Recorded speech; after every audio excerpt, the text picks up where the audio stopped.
यानंतर मी आपल्या सर्वांच्या वतीनं विनंती करतो, माननीय ॲडव्होकेट रोहिणीताई खडसे ज्यांच्यावर राष्ट्रवादी काँग्रेस प्रदेश महिला अध्यक्षांचा एक भार आहे, धुळे जिल्हा राष्ट्रवादी काँग्रेसचे अध्यक्ष जितेंद्र मराठे आणि जिल्हा अध्यक्ष महिला आशाताई मराठे हे त्यांचा सन्मान करतील.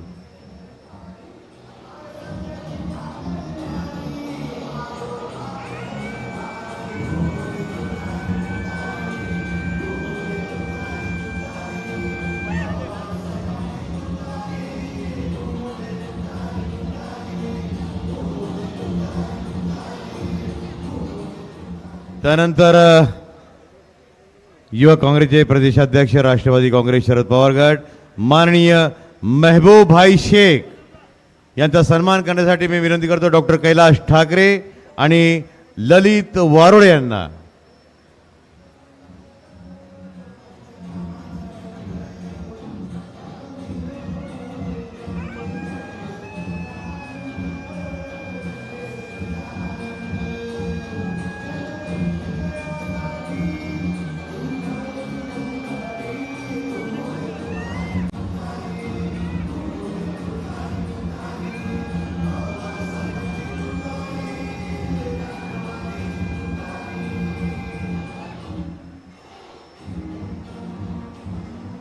या ठिकाणी गेल्या 2-2.5 तासापासून निरीक्षक साहेब या कार्यक्रमाला ज्यांची उपस्थिती लाभलेली आहे, आदरणीय उमेश पाटील साहेब, मी विनंती करतो पंचायत समिती सदस्य प्रकाश पाटील आणि माजी पंचायत समिती सभापती शिंदेखेडा अरुण नाना पाटील उमेशदादा पाटील यांचा सन्मान करतील.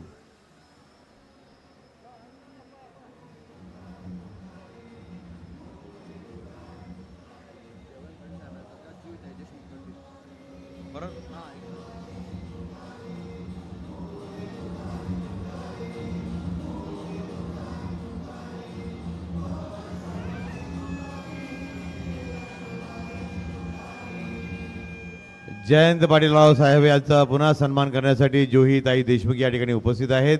मी विनंती करतो जोहीताईंना की त्यांनी जयंतराव पाटील साहेबांचा सन्मान या ठिकाणी करायचा आहे.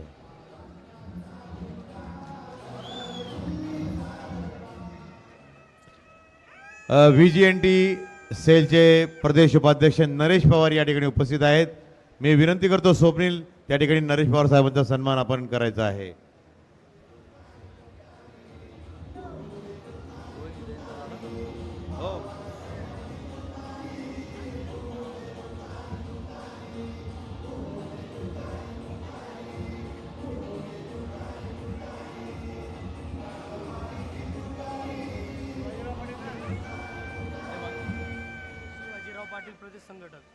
हाय माझ्याकडे यादीमध्ये आहे.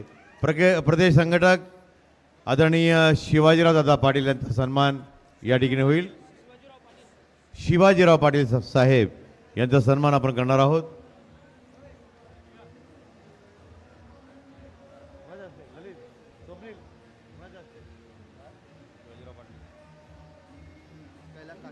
कैलाश ठाकरे यांच्या हस्ते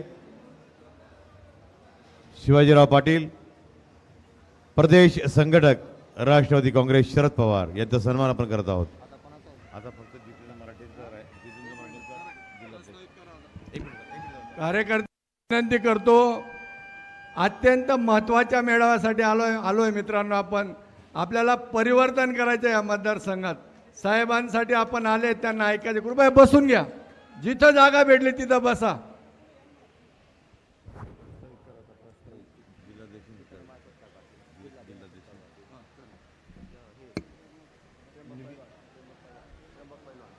त्यानंतर जिल्हा अध्यक्ष जितेंद्र मराठे यांचा सन्मान त्र्यंबक पहलवान यांच्या हस्ते होईल.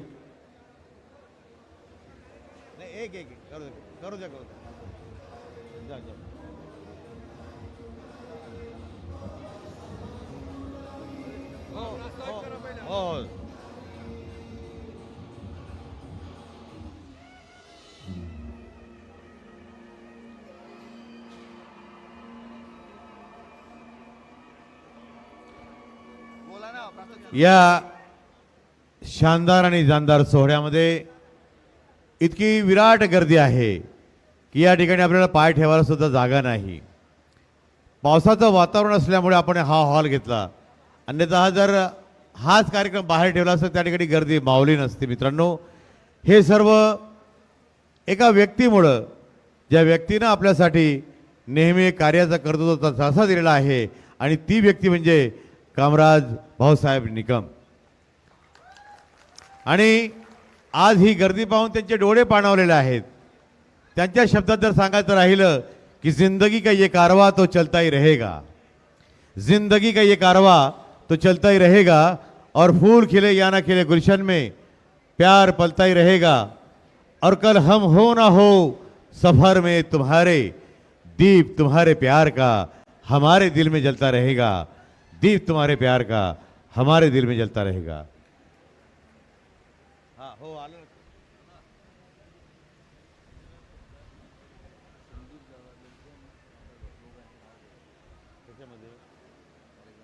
हो ना. आणि त्याचबरोबर मगाशी मी जे उल्लेख करणार होतो तीच बाब मला सांगण्यात आली, आणि मला लक्षात आहे की आज कामराज भाऊसाहेब निकम यांच्यासोबत त्यांच्या बाजूला कोण बसलेले ते बघा. कोण बसलेले आहेत?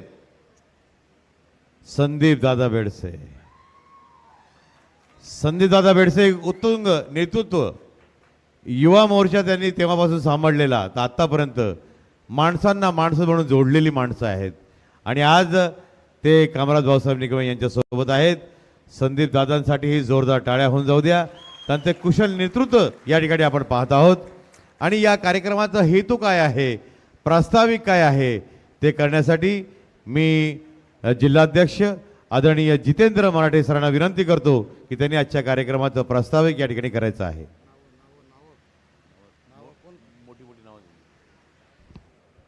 आजच्या या मेळाव्याच्या प्रसंगी उपस्थित असलेले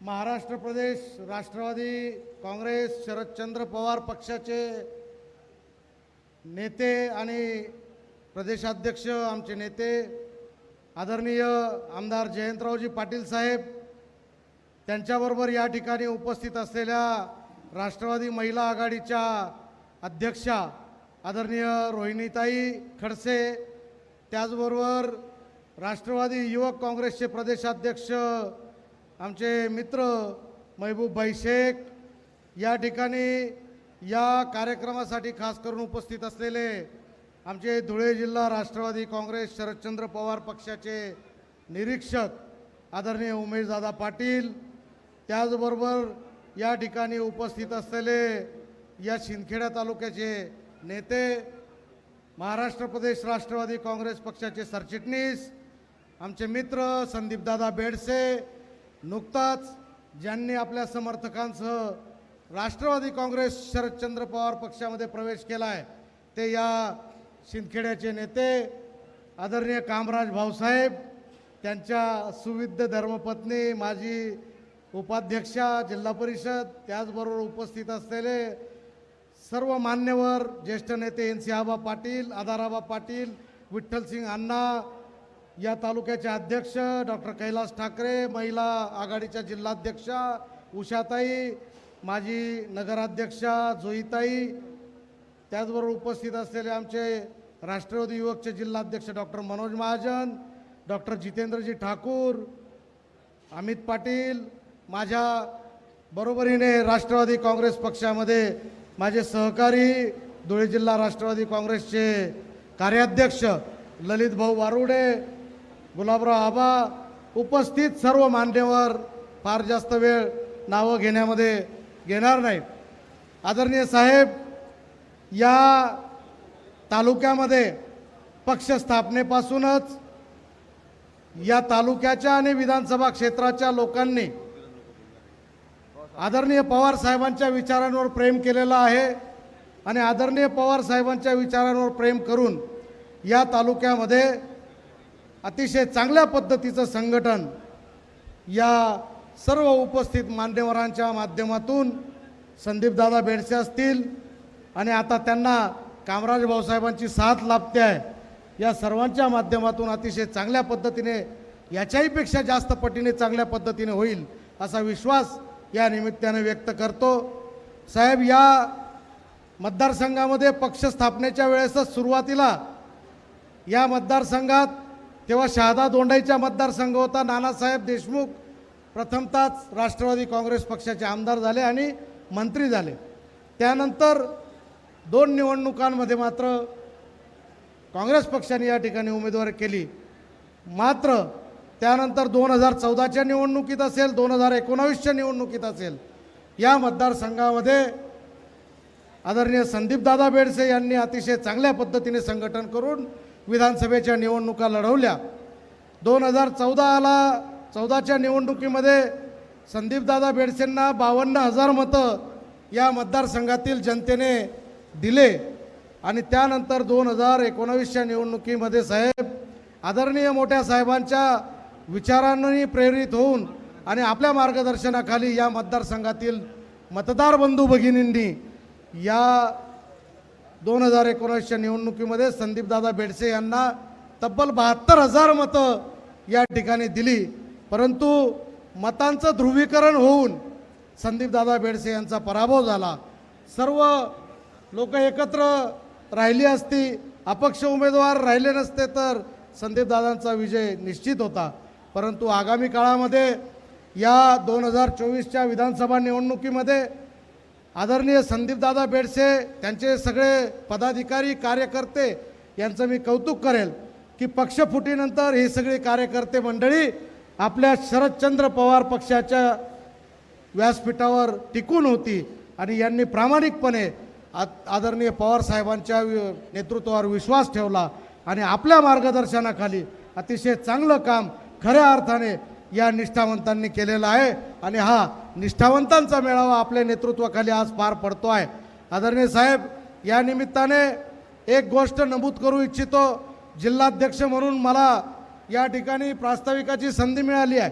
संदीपदादांच्या बरोबर आता कामराज भाऊसाहेब आणि त्यांची सगळी टीम जे या विद्यमान आमदारांचे राईट हँड मानले जात होते, विद्यमान आमदारांच्या माध्यमातून त्यांचं काम चालू होतं, ते कामराज भाऊसाहेब आता संदीपदादांच्या जोडीला आहेत आणि म्हणून साहेब या मतदारसंघामध्ये 2024चा आमदार 100% राष्ट्रवादी काँग्रेस शरदचंद्र पवार पक्षाचा निवडल्याशिवाय राहणार नाही असा विश्वास या निमित्ताने व्यक्त करतो आणि माझे प्रास्ताविकाचे 2 शब्द संपवतो। जय हिंद, जय महाराष्ट्र, जय राष्ट्रवादी।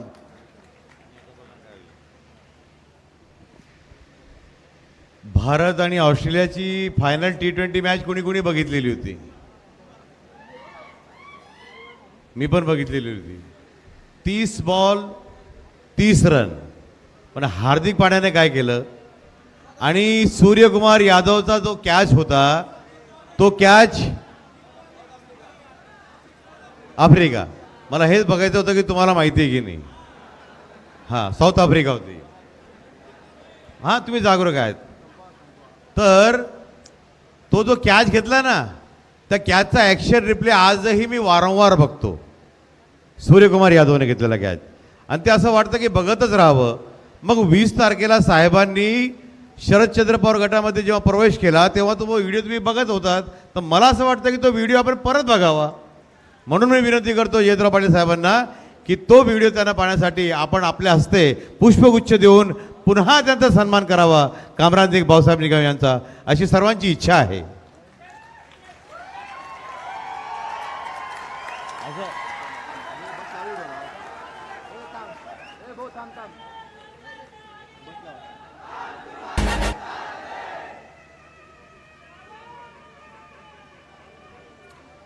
धन्यवाद।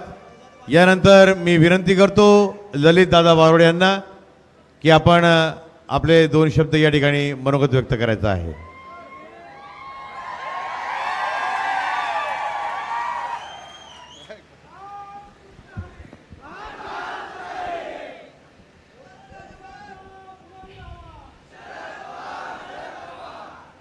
राष्ट्रवादी काँग्रेस पक्षाच्या निष्ठावंतांच्या या मेळाव्यासाठी उपस्थित असलेले आपल्या पक्षाचे आदरणीय प्रदेशाध्यक्ष आदरणीय जयवंतराव पाटील साहेब, आदरणीय रक्षाताई खडसे आणि खऱ्या अर्थानं ज्यांनी माझ्यासारख्या गरीब कार्यकर्त्याला मुंबई काय असते, संघटना काय असते, रोहिणीताई खडसे, चुकीचं झालं साहेब, ते बी आपल्यातच होते. तर आणि आमचे मेहबूब भाई, या सभामंचावरची सर्वच आदरणीय वडील मंडळी, सर्व नेतेगण, समोर उपस्थित असलेले सर्व आदरणीय मंडळी, सर्व तरुण सहकारी मित्र आणि माता भगिनी, आणि खऱ्या अर्थानं हा आज निष्ठावंतांचा मेळावा आहे. कारण आपण पाहिलं ज्या वेळेला पक्ष फुटला, या तालुक्यामध्ये ज्या ज्या लोकांना या पक्षाने मोठं केलेलं होतं, ती सर्व नव्हे तर या जिल्ह्यामध्ये जे ज्या लोकांना या पक्षाने मोठं केलेलं होतं, मला माहिती आहे धुळे जिल्ह्यामध्ये कुणाला म्हाळा दिलेलं होतं, कुणाला जिल्हा परिषदेचं उपाध्यक्ष केलेलं होतं, कुणाला जिल्हा परिषद सदस्य केलं होतं, कुणाला सभापती केलेलं होतं. अनेक वर्ष जी जिल्हा अध्यक्ष राहिली ती आपल्याला सोडून गेली. त्या सोडण्यामागचं कारण काय होतं? नाही आम्ही जाईतच, आमची परिस्थिती काही बरोबर नाही आहे, तडे जेव्हानंतर आमल्या काही भेटी. परंतु अशा परिस्थितीमध्ये फार थोडे लोक आपल्या या पक्षामध्ये होती आणि त्याच्यात आम्हाला या ठिकाणी म्हणजे अभिमान वाटतो की आदरणीय संदीप दादा त्यावेळेला आपलं नेतृत्व करत होते, आदरणीय जितू भैया हे आपलं नेतृत्व करत होते. आणि ज्या दिवशी साहेब आपला पक्ष फुटला त्याच्या दुसऱ्या दिवशी आमचे सर्व कार्यकर्ते जमा झाले. म्हणे ललित भाऊ काय करा ना, म्हटलं तुम्हाला काय वाटतं काय केलं पाहिजे? ते म्हणे गद्दारांची अंत्ययात्रा काढली पाहिजे. साहेब आम्ही 1 किलोमीटर अजितदादा पवारांची अंत्ययात्रा काढली आणि आम्हाला विचारलं अनेक नेत्यांनी, अरे म्हणे तुम्ही अजितदादांना ओळखत नाही. अरे म्हटलं तुम्ही पवार साहेबांना ओळखत नाही, आम्ही पवार साहेबांचे कार्यकर्ते. अरे म्हणे तुम्ही अजितदादांना अजून ओळखत नाही. अरे म्हटलं काय ओळखत नाही, तुम्हाला माहिती आहे का? म्हटलं काय पवार साहेबांच्या नादी लागले, चांगले चांगले गेले. नाही म्हणे काय म्हणतो तुम्हाला एक शेअरमध्ये सांगतो म्हणे सांगा. अरे म्हटलं मच्छर ने हमें काटा वो मच्छर का जनून था, मच्छर ने हमें काटा वो मच्छर का जनून था, हमने खुजला दिया वो हमारा सकून था. मार सकते थे उस मच्छर को लेकिन उसके रूह में साला अपना ही खून था. अरे म्हटलं ही मंडळी आपली आहे म्हणून थोडंसं कळकळाने चालू आहे म्हटलं. आणि साहेबांचं तुम्हाला माहिती टप्प्यात आल्यावर कार्यक्रम करतात. या ठिकाणी आम्ही पाहिलं की आमची किती अडचण झाली. साहेब आम्हाला म्हणजे अनेकांसाठी हा वाईट दिवस होता, अनेकांसाठी म्हणजे संकट होतं. पण आमच्यासाठी साहेब ज्या दिवशी पक्ष फुटला तो आमच्यासाठी संधी होती. कारण की त्या मागच्या खोबऱ्यात बसायचो साहेब आम्ही, आणि कोणी म्हटलं राष्ट्रवादी काँग्रेस पक्ष विजय असो आम्ही घोषणा घालायचो साहेब, त्या ठिकाणी बसायचो आम्ही. जर ही फूट झाली नसती साहेब तर आज तुमच्यासारख्या निष्ठावंत सरसेनापतीच्या स्टेजवर बसण्याची संधी आम्हाला मिळाली नसती साहेब. कारण की आमच्या तालुक्याच्या जिल्ह्याच्या नेत्यांच्या गाडीला एकच सीट होतं साहेब, ते एकट्या जायच्या ड्रायव्हरला घेऊन. कधी आम्हाला प्रदेश कार्यालय दाखवलं नाही, कधी प्रदेशाध्यक्ष दाखवलं नाही. फक्त संदीप दादा यांचा विषय सोडला तर मागचे जे गेले त्यांच्या बाबतीत मी सांगतोय, म्हणजे अशी नेते मंडळी होती साहेब. मी 2दा जिल्हा परिषद सदस्य, एकदा पंचायत समितीचा सभापती, 10 वर्ष मी तालुक्याचा अध्यक्ष, 5 वर्ष युवकांचा अध्यक्ष, तरी मी साक्षात तुम्हाला आणि पवार साहेबांना पाहिलेलं नव्हतं साहेब. परंतु आज परिस्थिती अशी आली साहेब की फूट झाली आणि साक्षात विठ्ठलाचे आणि तुमचे दर्शन झाले साहेब आम्हाला. आणि ही गर्दी मिर्दी काही कोणाच्यासाठी आलेली नाही साहेब, ही कोणाच्या ऐकण्याची बी नाही, ही गर्दी फक्त तुमच्यावर आणि पवार साहेबांवरती प्रेम करणारी गर्दी साहेब.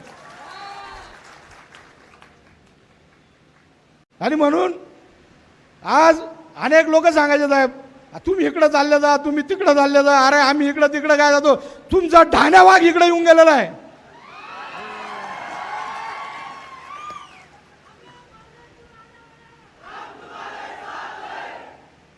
साहेब कालच्या दिवशी आम्हाला विचारलं म्हणे किती लोकांनी तिथं पक्ष प्रवेश केला.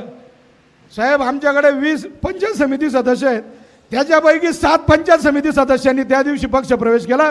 आज अजून 2-3 म्हणजे आमच्या फक्त 3 लोक निवडून आले होते. आता आम्ही 10 होऊन गेलो, त्यांच्या बराबरीला येऊन गेलो साहेब आम्ही.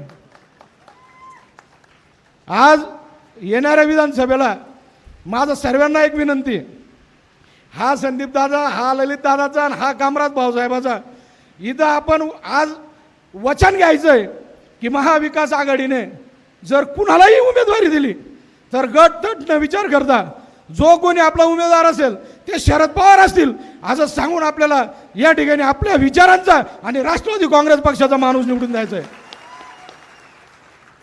अनेकदा आपण बोलतो आणि जयकुमार रावल, आता काल त्यांनी नारायण भाऊसाहेबांनी असा रडण्याचा एक व्हिडिओ पाठवला. असं आव्हानात होते, असं रडत होते, असे रडत होते. आणि जयकुमार भाऊ म्हणे आमचे असे आहेत तसे आहेत. अहो म्हटलं जयकुमार भाऊ कसं आहे साहेब, एक गोष्ट सांगतो लगेच संपवतो. जयकुमार भाऊ एका गावामध्ये एक म्हातारा होता. म्हातारा तो काय करायचा, याची आकडी धरून टाकेल, त्याचं लग्न मोडून टाकेल, याच्या गाईचं दूध उडवून टाकेल, याचा अर्ज देऊन देईल, त्याचे फाटे देऊन देईल, असा कार्यक्रम तो म्हातारा करायचा. मग झाला काय, तो आता मरण्याच्या वेळ झाला की आता मरणार आहे. मग त्याने काय केलं, 8 दिवस तो तीर्थयात्रेला गेला. तीर्थयात्रेला जाऊन आला तो 8 दिवस आणि गावात आला, अख्खं गाव गोळा केलं. म्हणे भाऊ मी या जन्मामध्ये अतिशय वाईट कृत्य केलेलं आहे, आता मला पश्चाताप झाला आणि माझी विनंती आहे. म्हणे काय, की मी मेल्यावर जसं मी प्रत्येक लोकांना खुटी मारलेली आहे तसं मी मेल्यानंतर मला खुटी मारूनच माझा अंत्यविधी करायचा. लोक म्हणे बघा तुम्हाला पश्चाताप आला ना, आता एक काम करा, आमची तुम्ही जे जे केलेलं वाईट असेल ते आम्ही विसरलो, परंतु हे खुटीमिटी मारायचं हे आम्ही काही करणार नाहीत, तुम्ही निवांत मारा. आणि 8 दिवसांनी म्हातारा वारला.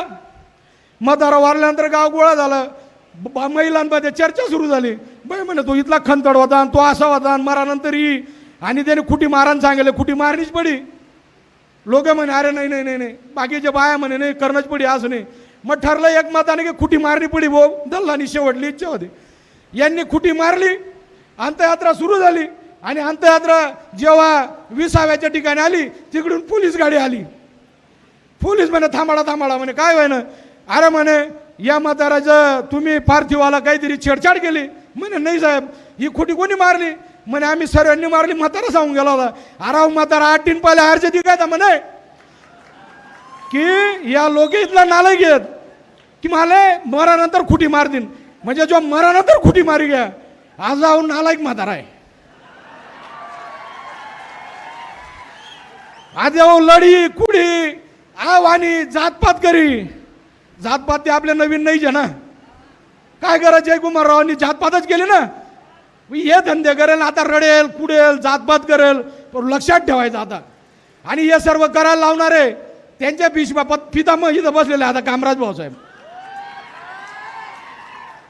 हे मला पाडायला बी आले होते, मी राष्ट्रवादीच्या तिकीटवर होतो. इतक्या निष्ठेने यांनी काम केलेलं आहे. आणि असा निष्ठावान माणूस आज संदीप दादा सारखा निष्ठावान माणूस. अहो साहेब इतकी जातपात केलेली आहे इथं आमच्या तालुक्यामध्ये. आम्ही जर मला भाऊसाहेबांनी जरा दाखवलं की बुवा आपण भाऊ, मी नंतर आपण बोलू विधानसभेमध्ये, असे अनेक चुटकुले आपल्याला. फक्त एवढंच आहे की तख्त बदल देंगे और ताज बदल देंगे, कि तख्त बदल देंगे और ताज बदल देंगे. गड़ी वाले हुकुमशाह अब तो जरा राज भी बदल देंगे. ज्या पद्धतीने जिल्हा परिषदेची निवडणूक झाल्यानंतर बूट ठोकून मी बोललो होतो की तुझ्या आईला, त्याप्रमाणे भाऊसाहेब निवडल्यानंतर जयकुमारच्या ती घोषणा आपल्याला करायची.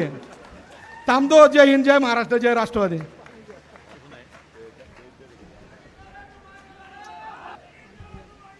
ज्यांच्या नावाचा उल्लेख केल्यानंतर आपल्या सर्वांमध्ये उत्साह येईल अशी व्यक्ती आता मायक्रोफोनवर आपल्या समोर माननीय संदीप दादा बेडसे.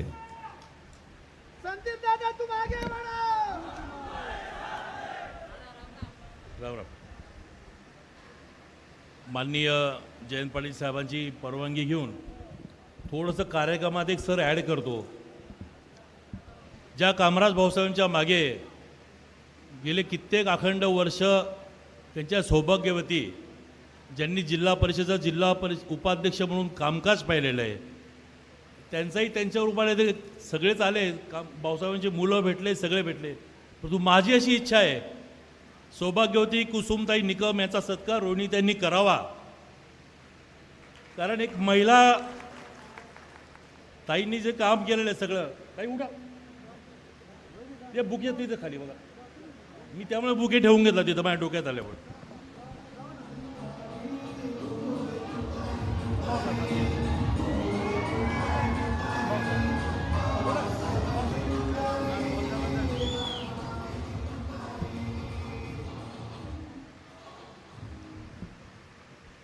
आजच्या या शिंदखेडा विधानसभा मतदारसंघातल्या निष्ठावंत कार्यकर्ता मेळावा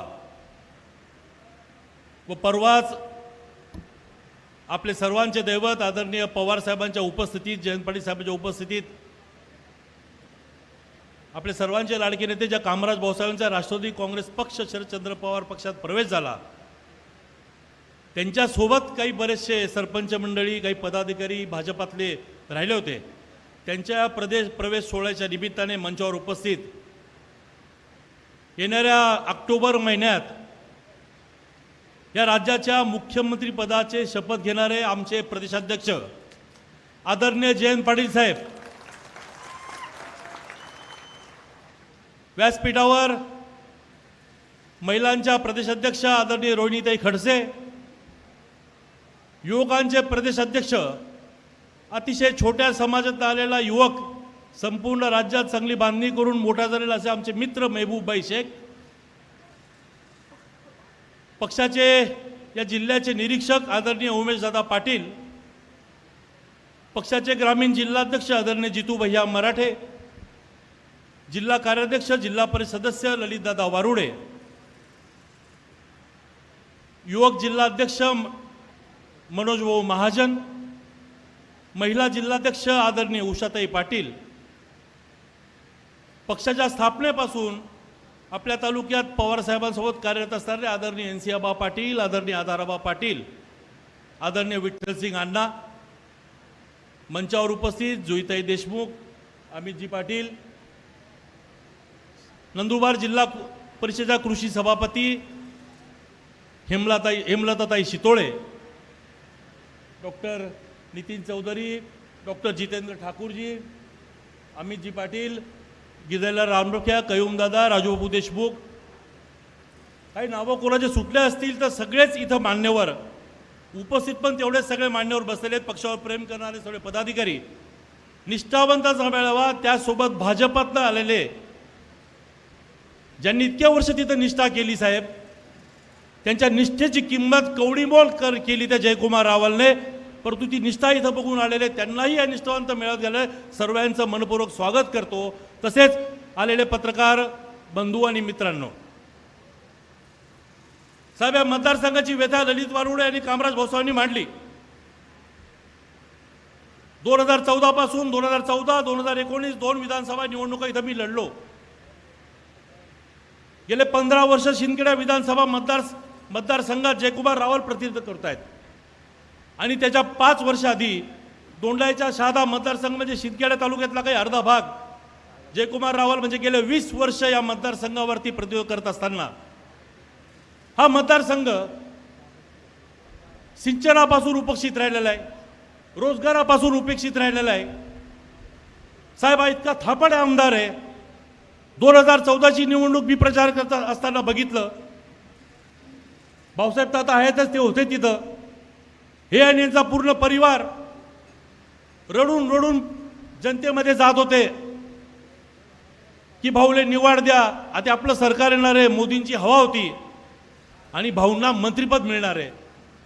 ही आमची भोळी बाबडी जनता, चला बाबा मंत्रिपद मिळेल राज्यात या तालुक्याला, आणि मोदींची हवा म्हणून भरघोस मताने निवडून दिलं, मंत्रिपद मिळालं. साहेब एक छोटासा किस्सा सांगतो. त्या मंत्रिपदामध्ये साहेब धावडं, जिरवं, रामी, पथारे, निमगुळ आणि मालपूर या दोंडाच्या आणि चोपणखेड्याच्या परिसरातील 6 गावं साहेब, या मंत्रिपदाच्या काळात या माणसाकडं 6 गावांची एक योजना होती साहेब, जी खूप आधी नंदुरबार DPTC मध्ये 1,41,00,000 या योजनेला मंजूर होते. जेव्हा रतिलाल सारख्या माणसांनी, सगळ्या कार्यकर्त्यांनी आम्ही त्या पडल्यानंतर 19 झाल्यानंतर सगळं ते घेतलं, पण त्याच्या 14च्या त्यावेळेच्या मंत्रिपदाची मी सांगतोय, त्याच्यानंतर झालेलं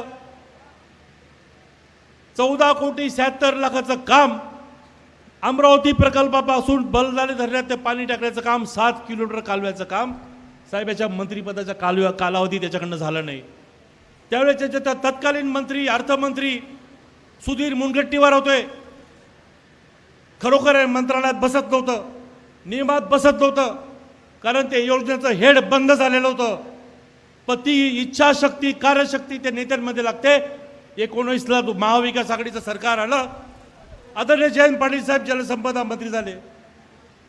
साहेबांकडे आम्ही पाठपुरावा करून ते 1,41,00,000चं काम 14,76,00,000चं काम झालं साहेब. त्या कामामुळे आज ते काम साहेब 90% पूर्ण झालंय. हे आपल्या 2.5 वर्षाच्या कालावधीत झालेलं काम आहे साहेब. या कामामुळे तिथल्या गावाला सगळ्यांना प्यायला पाणी, जनावरांना प्यायला पाणी मिळणार आहे. फक्त 16 मोऱ्यांचं काम बाकी साहेब, बरोबर आहे ना? खोलीकरण सगळं झालंय. आणि या 16,70,00,000 साहेब त्या धावडे, मालपूर, काही जिरव्या परिसरातील माझ्या 350 शेतकरी बांधवांना 5 कोटीचा मोबदला, म्हणजे 2.5 कोटी, 5 कोटीचा मोबदला, त्यातला 2.5 कोटीचा मोबदला साहेब मिळाला आहे. त्या जयकुमार रावला फक्त कमिशनचे कामं खायला आवडतात. आता भाऊसाहेब आपल्यामध्ये आल्यापासून रोज रणजित सगळे किस्से आम्हाला सांगतात. कोडे कितला टक्का खातात, कोडे कितला टक्का कमाडी दिनात. म्हणजे ठीक आहे, भाऊसाहेब आपल्या विरुद्ध होते, पंचायत समिती असो, ग्रामपंचायती असो, इतर निवडणुका असो, आपल्या विरुद्ध लढलेत. परंतु ज्या माणसाने त्यांना 2 पैसे कमवून दिले त्याची तिथं त्यांनी किंमत केली नाही. भाऊसाहेब म्हटलं पैशाची जाऊ द्या, किंमत या आमच्या राष्ट्रवादी काँग्रेस पक्ष, शरदचंद्र पवार पक्षातच होईल. जे काय होईल त्यांनी सांगितलं. साहेब ठरवतील तो उमेदवार इथं राहील, कारण एकदा या जयकुमार रावला आम्हाला गाडायचं आहे. आपली ताकद पक्षाची पुन्हा वाढली आहे. गेले 10 वर्ष सगळ्यांना काहीतरी धमक्या दिल्या असतील, काही खोटे गुन्हे दाखल केले असतील, प्रत्येकाच्या अडचणी असतील. परंतु माझी सगळ्यांना विनंती आहे, आता सांगितलं नानासाहेबांवरती या वयामध्ये किती गुन्हे दाखल झाले सगळ्यांना माहिती आहे. परत सांगायचं काय? या अमित दादावरती गुन्हे दाखल आहेत, प्रत्येकावरती गुन्हे दाखल आहेत, रामराखिया बसलेत, सगळे बसलेत. परंतु आता गुन्हे दाखल वगैरे काही करायचं नाही. मी तुम्हाला सांगतो, आता भाऊसाहेब आपल्यावर आलेले आहेत, त्याच्या थोड्या क्लुप्त्या पण माहिती आहेत. पोलीस प्रशासन तरी पोलीस प्रशासनाला आपण विनंती केली, मदत करेल. परंतु आपण एकजुटीने ज्यांच्या गुन्हे दाखल होतील, काही खोट्या धमक्या देतील, एकजुटीने आपण एकत्र राहिलं पाहिजे. साहेब तुम्हाला मी एक सांगतो, सिंचनाचा प्रश्न इथं काहीच नाही आहे. ज्या आपल्या उपसा सिंचन योजना होत्या साहेब, या 22 उपसा सिंचन योजना नंदुरबार आणि धुळे जिल्ह्याच्या, नंदुरबार जिल्ह्याच्या 14 आणि 8 आपल्या. आणि खरोखर भाऊसाहेबांनी नाव घेतलं त्यावेळेचे तत्कालीन जलसंपदा मंत्री युती सरकारमधले आदरणीय एकनाथरावजी खडसे साहेबांनी या 22 उपसा सिंचन मंजूर केल्या होत्या. 1995 ते 99च्या काळातली गोष्ट साहेब ही. परंतु मधल्या कालखंडात काही झालं नाहीत. आता साहेब आपलं महाविकास आघाडी सरकार होतं, आपल्याला 2-2.5 वर्षात संधी मिळाली. आणि आपल्या जलसंपदा खात्याच्या अंतर्गत मी आपला साहेब विनंती केली. 2 वर्षाचा कोरोनाचा काळ होता साहेब. त्या कोरोना काळात आपल्याकडे आर्थिक पैसे नव्हते, वरून केंद्राकडनं पैसे येत नव्हते. पण सर, या तालुक्याने, जनतेने मानावे थोडे धन्यवाद आपले कमी आहेत. साहेब आपण 115 कोटीच्या सुप्रमा दिली आपण. आणि साहेब मला अभिमानाने सांगावंसं वाटतं, त्या 14 लोक उपसा सिंचन जाऊ द्या, त्यातल्या आमच्या 8 ज्या आहेत साहेब, या शिंदखेडा मतदारसंघातल्या, ज्या आपण बामण्यावर येत असताना आपण डावीकडे शेती बघत होतात. आणि आपण विचारलं, बामण्यानंतर धमानं गेलं, चिलानं गेलं, विरदेल गेलं, तेव्हा आपण आम्हाला, मी आणि भाऊसाहेबांनी सांगितलं साहेब, या तापी कट्टावरचे 22 गावं या 8 उपसा सिंचन योजनांमुळे या 22 गावातील साहेब 15,000 एकर क्षेत्र ओलिताखाली येणार आहे साहेब. या 22 गावातील 3750 शेतकऱ्यांना साहेब फायदा होणार आहे. आणि साहेब अभिमानाने सांगावंसं वाटतं, 8 पैकीच्या 4 योजना आहेत साहेब. या 4 योजनांचे कामं साहेब 90% पूर्ण झालेले साहेब. निमगुळची जय भवानी दाऊळ मंदिराची एक उपसा सिंचन योजना दमाण्याची विद्यासनी आणि विरदेलची कमलाताई पाटील हे 4 योजना साहेब.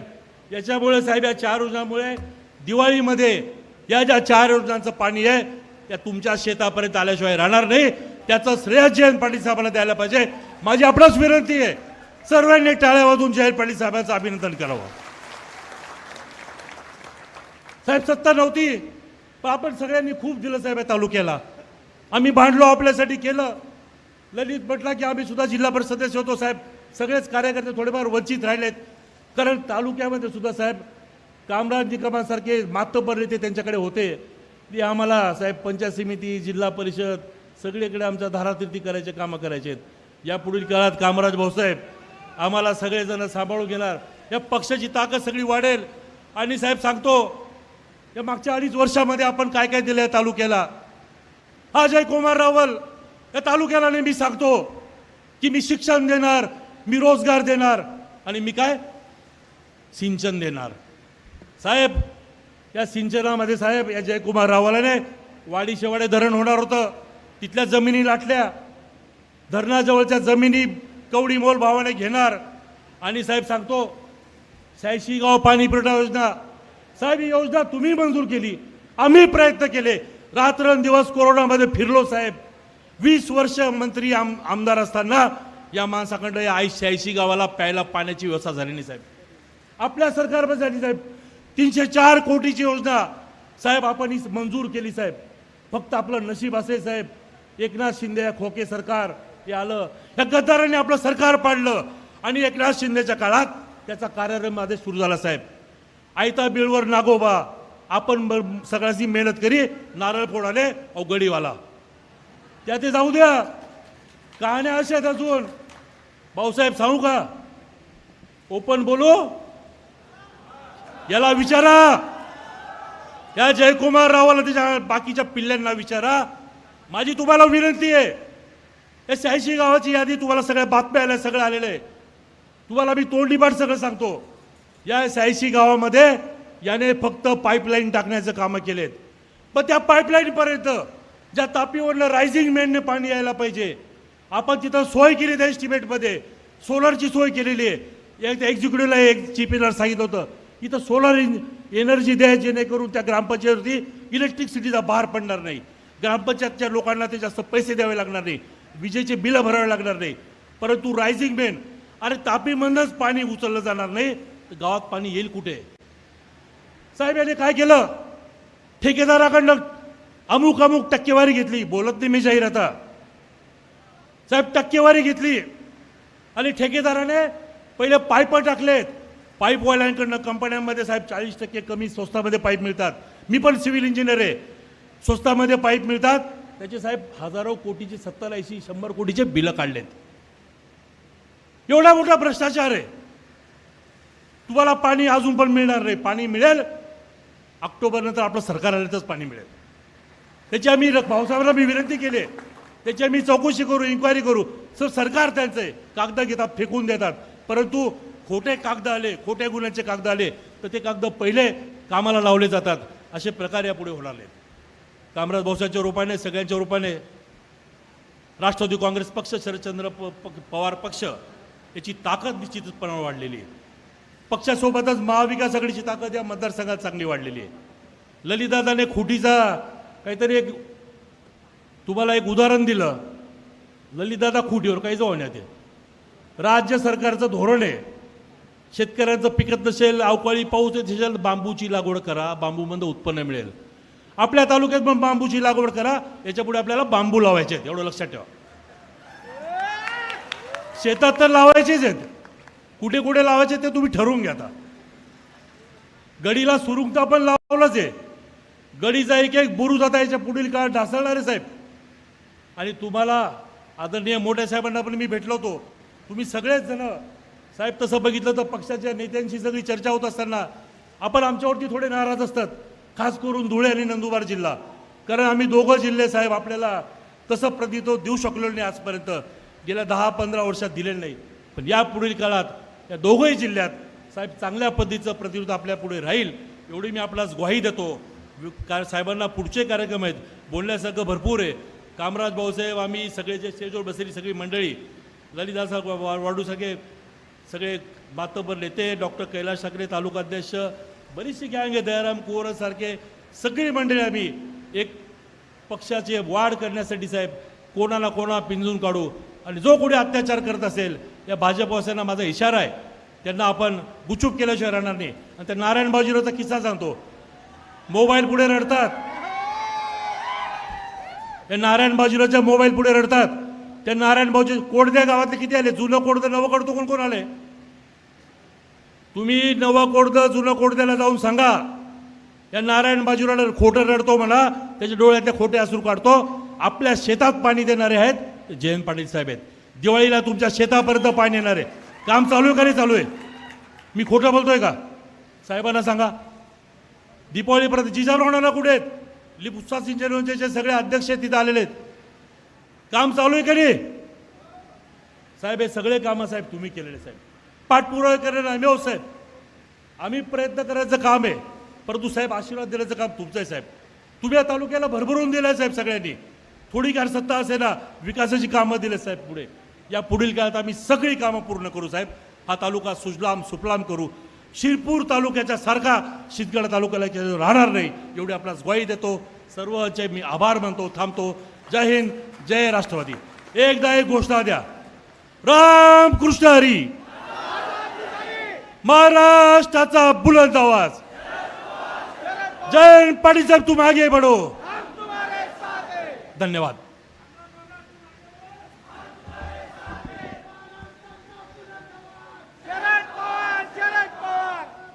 धन्यवाद. मला पोलीस विभागाच्या वतीनं सूचना आलेली आहे. राज्यातील मोठी नेते आता या ठिकाणी बोलणार आहेत, त्यामुळे माझ्या मागची जी गर्दी आहे आता थोडी आपण मागे जायचं आहे. प्रोटोकॉल असतो, क्रायटेरिया असतो, शासनाचा आदेश असतो, महत्त्वाची व्यक्ती असते. आपण सर्वांनी थोडं मागे प्लीज, आपला घरचा कार्यक्रम आहे. महबूब भाई, आप चाय बहुत गरम गरम पी रहे थे, मैं बोल रहा था कि अभी थोड़ा वक्त है, तो आइए आपको एक ही बात कहता हूं कि जिंदगी बख्शी है तो जीने का हुनर देना, जिंदगी बख्शी है तो जीने का हुनर देना, और पाँव बख्शे है तो तौफी के सफ़र देना. मैं तो गूंगा था कि गुफ्तगू सिखाई तूने, अब जब मैं बोलूँगा तो मेरी आवाज़ में असर देना. महबूब भाई आपके सामने.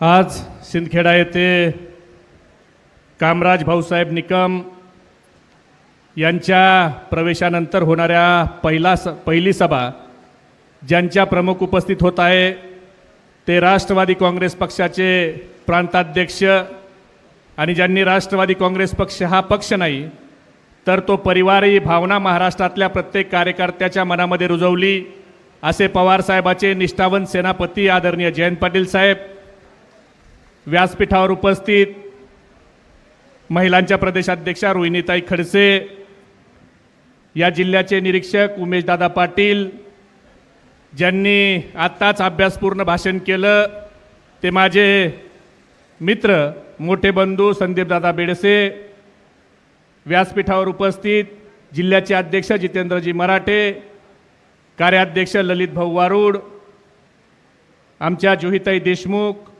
उज्ज्वलाताई, महिलांच्या अध्यक्षा, युवकांचे जिल्हाध्यक्ष आमचे मनोजजी महाजन, आणि व्यासपीठावर उपस्थित डॉक्टर ठाकूर आणि उपस्थित सर्वच हेमलताताई शितोळे आणि सर्वच मान्यवर, सर्वांची माफी मागतो. खरं तर पोलीसवाल्यांनी सांगितलं की मागचे लोक बाहेर काढा.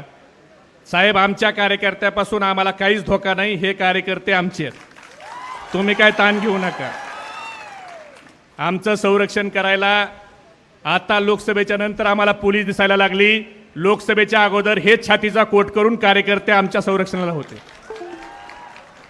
खरं तर प्रभू रामचंद्राला 14 वर्षाचा वनवास भोगावा लागला, पण सिंदखेडवाल्यांनो तुमचा वनवास 20 वर्ष झाले पण संपायला काय तयार नाही. तुमच्या सिंदखेडमध्ये जो रावण गडीवर बसलाय, रावल का रावण, जो रावण गडीवर बसलाय ती गडी नाही तर ती त्याची लंका आहे.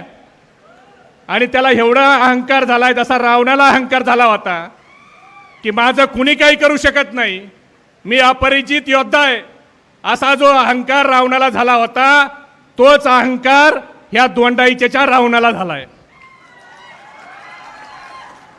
पण त्यावेळेला प्रभू रामचंद्राकडं बिभीषण आले आणि त्यांनी सांगितलं की ह्या रावणाचा जीव हा कुठे संदीप दादा.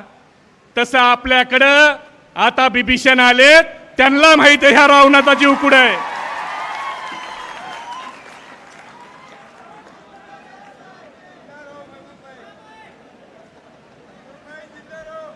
त्याच्यामुळे संदीप दादा मागच्या 20 वर्षात आपण सगळे त्याचं मुंडकं अनेक वेळा उडवायचा प्रयत्न केला, पण तो मुंडक्याने मारणार नव्हता, दुसरं मुंडकं येऊन बसायचं. आता त्याच्या बिंबीत कुठं बाण मारायचा हे आपल्याला परफेक्ट कळणार आहे, ते काम जयंत पाटील साहेब करतील. आज काय चाललंय, सत्याची एवढी मस्ती, एवढी मगरुरी, एवढी मस्ती, एवढी मगरुरी महाराष्ट्रात कुणाला नसेल. अरे नानासाहेब देशमुखासारख्या वयस्कर ज्येष्ठ नेत्यावर तुम्ही गुन्हे दाखल करता, जनाची नाही मनाची तुम्हाला लाज वाटत नाही. ॲडव्होकेट भावसारवर हल्ला करता, त्याच्यावर गुन्हे दाखल करता. अनेक लोकांची नावं आता इथं घेतली, मी परत त्यांची नावं घेणार नाही. पण हे दहशतीचं राजकारण, अरे राजकारण करायचं असतं ते प्रेमाने करायचं असतं, विकासावर करायचं असतं, लोकांची मनं जिंकायची असतात. दादागिरी आणि हुकुमशाही, अरे हिटलरची चालली नाही तर तुझी काय चालणार आहे. दादागिरीचा अंत वाईट आहे. हिटलर हुकुमशाह होता, पण 10 वर्षाच्या नंतर हिटलरला देखील आत्महत्या करायची वेळ या जनतेने आणली होती. त्यामुळे या जनतेची मनं जिंकायची प्रेमाने जिंका. आज एवढ्या ज्येष्ठ नेत्यावर काल जुईताई देशमुख आणि त्यांचे पतिदेव हे आम्हाला सिल्वर ओकला भेटले, कामराज भाऊ होते, आणि इकडे त्यांच्यावर गुन्हा दाखल करा म्हणून पोलीस स्टेशनला फिर्याद दिली. आता कामराज भाऊ साहेब तुम्ही म्हणाला की तुमच्यावर गुन्हा दाखल केला जाईल, तुम्ही काळजी करू नका, पुढच्या 3 महिन्याचं सरकार आपलंय. आता पोलीसवाल्यांनी देखील हिशोबात राहावं. 1028 गुन्हे दोंडाईच्या आणि या सिंदखेड राजा मतदारसंघाच्या पोलीस स्टेशनमध्ये फक्त 307चे दाखल झालेत. हे मला हेमलताताईंनी कागद काढून दाखवलेत. तुम्ही लक्षात ठेवा, सत्ता ही बदलत असती. उद्या आमची सत्ता आली आणि जर आमच्या कार्यकर्त्यासोबत ज्यांनी चुकीचं केलं, आम्ही कुणाच्या नादाला लागत नाही, पण आमच्या कार्यकर्त्याचा जर कोण नादाला लागला तर त्याचा नाद पुरा केल्याशिवाय आम्ही सोडत नाही. त्यामुळे आता ह्या भानगडीत पडू नका. तुम्हाला जयकुमार रावणाच्या लंकेमधून पगार नाही, तुम्हाला या सर्वसामान्य माणसाच्या टॅक्समधून सरकार पगार देत आहे. तुम्ही सरकारचे नौकर आहात, त्या रावणाचे नाहीत. आणि आता जयकुमार रावणाकडून कामराज बाजूला आलेत. काम त्यांचं तमाम होणारच आहे आणि राज करायचे योग आता त्यांचे गेलेले आहेत. त्याच्यामुळे आता त्यांचा जयकुमारचा पराजय कुमार 2024 मध्ये होणार आहे. ते सगळं आपल्याला करायचं आहे. दादागिरी करत असतील, दडपशाही करत असतील, सगळ्यांच्यावर करतात. पण एक गोष्ट मित्रांनो लक्षात ठेवा, सीना तान के गलत को गलत कहो, सीना तान के गलत को गलत कहो, तारीख दिलेरों की लिखी जाती है, दल्लों की नहीं.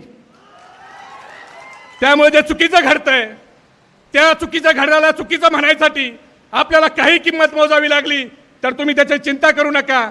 पण येणारा काळ हा आपला आहे. आपण सगळ्यांनी फक्त एकत्र एकसंघपणे राहिलं पाहिजे, तरच ह्या रावणाची लंका हा आपल्याला उद्ध्वस्त करता येईल. कुणी हनुमानाचा रोल करा, कुणी लक्ष्मणाचा रोल करा आणि कुणी प्रभू रामचंद्राचा रोल करा. हे केल्याशिवाय, आणि बाकीची आपली ही वानर सेना तर आहेच, ही वानर सेना त्याची लंका 24ला दहन केल्याशिवाय राहणार नाही. पण आता आपल्या सगळ्याला पुढच्या 3 महिने मित्रांनो, विधानसभा होईपर्यंत, आज प्रवेश झाला, जयंत पाटील साहेब आले, आम्ही सगळ्यांनी भाषण केलं, कामराज भाऊ साहेब, तर याच्यावर आपला विषय संपला नाही. आता गावागावात जावा, बूथ कमिट्या करा. सरकार जे काम करतंय, जे आपल्या युवकांची बेरोजगारी वाढली, 10.8% बेरोजगारीचा दर, हा देशामध्ये झाला हे मी सांगत नाही, नीती आयोगाचा अहवाल आहे. आणि अशा परिस्थितीत मागच्या 1.5 वर्षापूर्वी हे गद्दार सरकार सत्तेवर आलं आणि ह्या गद्दार सरकारनं आपला वेदांता फॉक्सकॉनचा प्रकल्प, ज्या प्रकल्पाच्या माध्यमातून आपल्या महाराष्ट्रामध्ये 1,58,000 कोटीची गुंतवणूक येणार होती, तो प्रकल्प उचलला, गुजरातला घेऊन गेले. सेफ्रॉनचा प्रकल्प उचलला, गुजरातला घेऊन गेले. टाटा इयरबदचा प्रकल्प गुजरातला, रिझर्व्ह बँकेचं ऑफिस गुजरातला, हिऱ्याचा व्यापार गुजरातला, सिंधूरचा पाणबुडीचा प्रकल्प गुजरातला. अरे सगळं जर गुजरातला न्यायचंय तर तुमचे हे इथले गद्दार हे देखील गुजरातलाच न्या आणि गुजरातलाच जाऊन मतं मागा. आज काय चाललंय, आपला 6 लाख युवकांचा रोजगार मागच्या 1.5 वर्षात त्यांनी पळवलाय. आज महाराष्ट्राला लुटण्याचं काम हे गद्दार सरकार आल्यापासून करतंय. काल ते अमित शहा म्हणले की पवार साहेब सगळ्यात मोठे भ्रष्टाचारी नेते आहेत. अरे तडीपार, तुझ्यासारखा तडीपार या देशाचा गृहमंत्री झाला हेच आमचं दुर्दैव आहे. आणि तू पवार साहेबांच्यावर टीका करताय. अरे ज्यांच्यावर तुम्ही टीका केली त्या सगळ्या लोकांना तुम्ही घेतलं. 71,000 कोटीच्या सिंचन घोटाळ्याचा आरोप तुम्ही कुणावर केला? त्या अजितदादाला तुम्ही घेतलं. छगन भुजबळ 2.5 वर्ष जेलमध्ये होते, त्या भुजबळ साहेबाला तुम्ही घेतलं. सगळे ईडीच्या धाकाने तुमच्याकडे लोक आली आणि तुम्ही आज पवार साहेबावर त्या ठिकाणी आरोप करताय. कामराज भाऊ, तुमच्या जुन्या पक्षाचं असं झालंय. ते म्हणले होते ना खाऊंगा ना खाने दूंगा. त्या पक्षाचं आता असं झालंय, वो निकले थे तवाए फोके कोठे बंद करने, वो निकले थे तवाए फोके कोठे बंद करने, सिक्कों की छनक सुनकर खुद ही मुजरा कर बैठे. आज सगळे भ्रष्टाचारी कुठे आहेत? तर ते सगळे भ्रष्टाचारी भारतीय जनता पार्टीमध्ये आहेत. आणि या सगळ्या भ्रष्टाचाराला घेऊन आज ते आम्हाला सांगतायत. म्हणून मित्रांनो, बोलण्यासारखं भरपूर आहे, पण आपल्याला जयंत पाटील साहेबांचं भाषण ऐकायचंय. वेळ भरपूर झालाय. कामराज भाऊसाहेब, बरं झालं त्यांनी तुमच्यावर अन्याय केला. त्यांनी तुमच्यावर अन्याय केला नसता तर तुम्ही कशाला आमच्याकडे आले असते? त्यामुळे देव जे करतो ते भल्यासाठी करतो. अरे जेव कामराज भाऊसाहेबासारख्या इमानदार माणसाचा झाला नाही, तो सर्वसामान्य जनतेचा काय होणार आहे? आज काय वेळ आली त्याच्यावर? जो गडीवरून लोकाला बघायचा त्याला गडीच्या खाली येऊन गाड्या नेऊ नका सभेला म्हणायची वेळ आली का नाही? आज त्याला गडीहून खाली आला का नाही? आता गडीहून बरोबर त्या नदीत घालायचं काम हे तुम्हाला 24ला करायचं. आणि यासाठी 3 महिने तुम्हाला सगळ्याला घोड्यासारखं राहायचंय. मी घोड्यासारखं यासाठी म्हणलो, घोडा कुणी बसलेला बघितलाय का? इथं बघितलाय वाटतं. बघितलाय कुणी घोडा बसलेला? घोडा हा झोपला तरी उभा राहून झोपतो, तसं तुम्ही झोपायला घरी जावा, पण दिवसभर घोड्यासारखं प्रत्येक मतदाराला भेटा. यानं किती 20 वर्षात वाट लावली. एवढ्या दिवस सत्तेत असताना अजूनही 100 गावाला टँकरनं पाणी पुरवठा करावा लागतो. जर अशी अवस्था आपली असेल तर प्रत्येक मतदाराला देशात काय चाललंय, संविधान कसं धोक्यात आहे हे जाऊन प्रत्येक ठिकाणी जाऊन बूथ कमिटी करा. म्हणून आपल्याला घोड्यासारखं फिरायचंय. दुसरं मी घोडा या शब्दाच्यासाठी वापरला संदीप दादा, की इथं बहुसंख्य संख्या ही युवकांची आहे आणि कोणतीही ताकद मोजायची असली तर ती हॉर्स पॉवरमध्ये मोजली जाते. मग ते 1,000 हॉर्स पॉवरचं मोटरसायकलचं इंजिन असू द्या, नाही तर 40,000 हॉर्स पॉवरचं जेटचं इंजिन असू द्या. आणि तिथं देखील घोडा आला. आणि युवकांची ताकद ही घोड्यासारखी आहे. ती उद्याच्या निवडणुकीत आपली जी वाढलेली महागाई आहे, बेरोजगारी आहे, म्हणून उद्या या सत्ताधाऱ्यांना बेरोजगार करण्यासाठी युवकांचा खूप महत्त्वाचा रोल आहे. आणि तिसरा मी घोडा हा शब्द याच्यासाठी वापरला की 2024च्या विधानसभेत रावणाला लावायचा आहे. काय हे सगळ्यांचं म्हणणं आहे, कामराज भाऊसाहेब आणि संदीप दादा. म्हणून राहणार का तुम्ही 3 महिने घोड्यासारखं?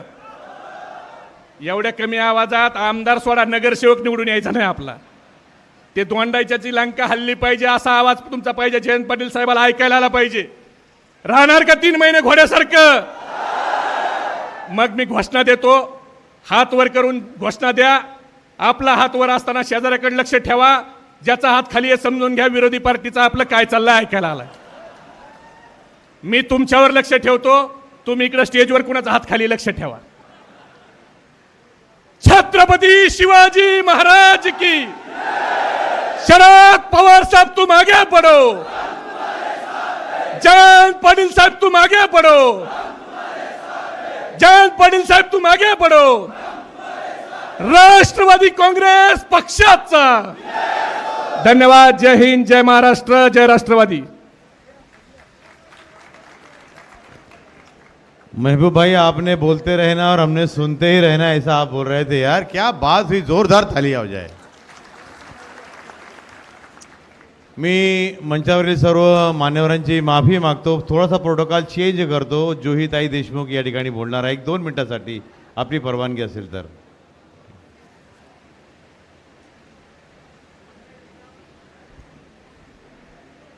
या ठिकाणी उपस्थित असलेले राष्ट्रवादी काँग्रेस पक्षाचे प्रदेशाध्यक्ष माननीय जयंतरावजी पाटील साहेब, सन्माननीय व्यासपीठ, माफी मागते सगळ्यांची, उशीर झालाय। सन्माननीय व्यासपीठ व या ठिकाणी उपस्थित असलेले माझे सर्व बंधू भगिनींनो व पत्रकार बंधूंनो, गेल्या 20 वर्षापासून आपण बघतो आहोत या तालुक्याची काय अवस्था झालेली आहे। विकासाचा तर दूरपर्यंत संबंधच नाहीये। पाण्याचा प्रश्न हा फार मोठा आहे। आजही बऱ्याच ठिकाणी तापी नदी आपल्या बाजूने वाहते, परंतु ते पाणी शेतकऱ्यांच्या शेतात अजूनपर्यंत आलेलं नाहीये। पिण्याच्या पाण्याची पण तीच दुरवस्था आहे। प्रकाशा बुराई सिंचन योजनेचं काम आजपर्यंत थांबलेलं आहे। हे सर्व आता संदीप दादांनी डिटेलमध्ये आपल्याला सांगितलंच। लिफ्ट योजना असतील, या सगळ्याच योजनांचं काम या ठिकाणी या 20 वर्षाच्या काळामध्ये काहीही झालेलं नाहीये। फक्त या 20 वर्षाच्या काळात जर तालुक्यामध्ये काही झालं असेल तर तो गरीबातल्या गरीब कार्यकर्त्यांवर अन्याय आणि अत्याचारच झालेला आहे।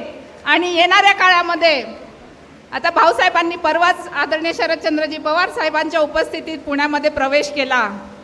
भाऊसाहेब, आमच्यावर तर अनेक काळापासून केसेस होतातच आहे। आता तुम्ही देखील आमच्या रांगेत येऊन बसलेले आहेत, परंतु येणाऱ्या काळात आपण या आमदारांना दाखवून देऊ आपल्या राष्ट्रवादी काँग्रेस पक्षाची या तालुक्यामध्ये काय ताकद आहे। भाऊसाहेबांच्या येण्याने नक्कीच आपल्या पक्षाला बळ मिळालेलं आहे। साहेब, आपण आपल्या प्रत्येक भाषणामध्ये सांगत असतात की येणाऱ्या काळामध्ये मित्र पक्षांशी ममत्व भावना ठेवून आपल्याला पुढे जायचंय, काम करायचंय।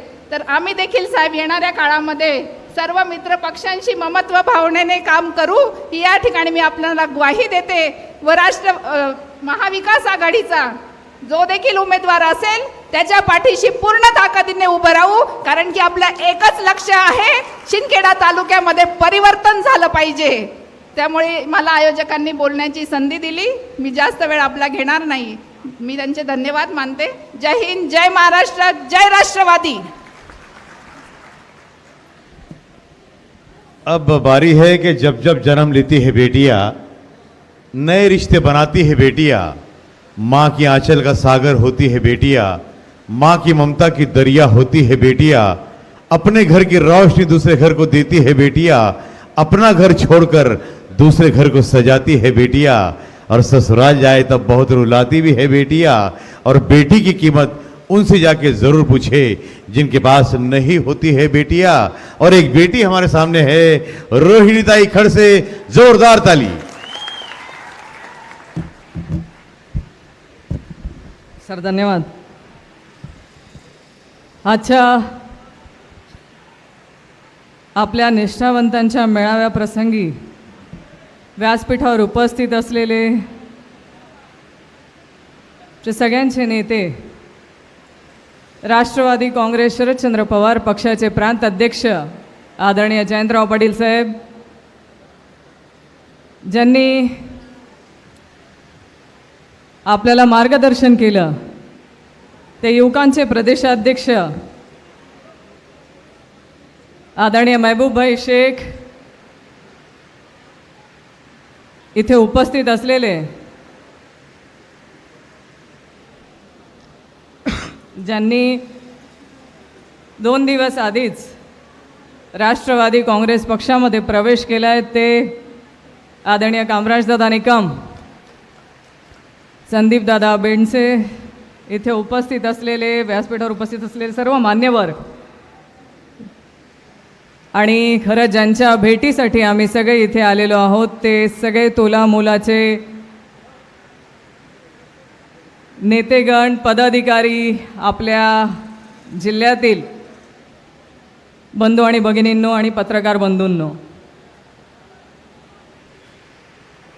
खरं तुमचा आम्ही आलोय तेव्हापासून उत्साह बघतोय, आणि हा उत्साह बघून कामराजदादा, मला विश्वास आहे की रावणाची लंका नक्कीच जळणार आहे आणि ही लोक नक्की जाळणार आहेत. काय माहिती आहे का, उत्साह कार्यकर्त्यांमध्ये जेव्हा येतो ना, जेव्हा कार्यकर्ता ठरवतो की आता बदल करायचा आहे, तेव्हा बदल हा घडतो. हे लोकसभेच्या निवडणुकीत आपण बघितलं. कारण लोकसभेच्या निवडणुकीत या लोकांना असं वाटायचं की आता महायुती आणि महासत्ता यांना आयुष्यभरासाठी देऊन दिलेलं आहे का काय, म्हणजे या धारणेमध्ये ही लोक राहत होती आणि या लोकांनी या लोकसभेच्या निवडणुकीत यांना जमिनीवर आणण्याचं काम केलं आहे.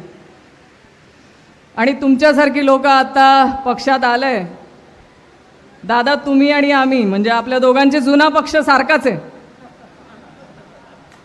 तुम्ही त्रासले होते, आम्हालाही माहिती आहे. भारतीय जनता पार्टीमध्ये निष्ठावंतांकडनं काम करवून घेतलं जातं, सतरंजा उचलल्या जातात, त्याच्यानंतर त्यांचा वापर केला जातो आणि मग वापर केल्यानंतर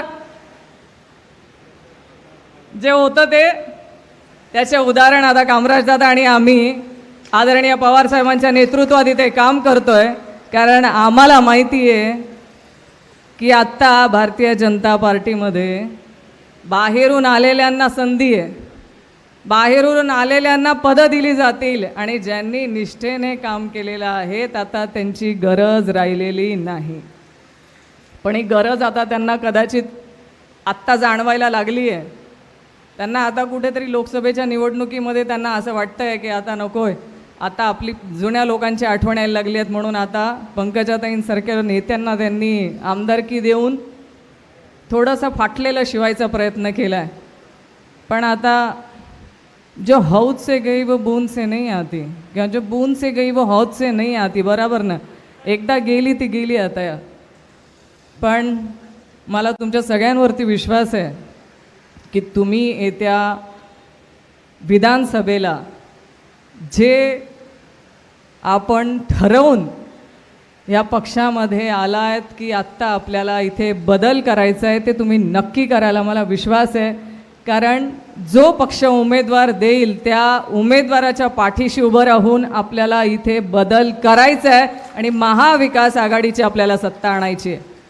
खरं ह्या जिल्ह्यामध्ये आदरणीय खडसे साहेबांच्या माध्यमातून अनेक कामं झाली, सिंचनाची कामं झाली. त्या सिंचनाच्या कामांवरती तुम्ही लोकांनी बरेच अनेक वर्ष इथल्या लोकप्रतिनिधींच्या पाठीशी उभं राहण्याचं काम केलं. कारण मला माहिती आहे, मी जवळून बघितलं आहे की ह्या धुळे नंदुरबार जिल्ह्यामध्ये भाऊंनी अनेक सिंचनाची कामं केली आणि त्यातनं सिंचन तुमच्या शेतापर्यंत पाणी पोहोचवण्याचं काम झालं.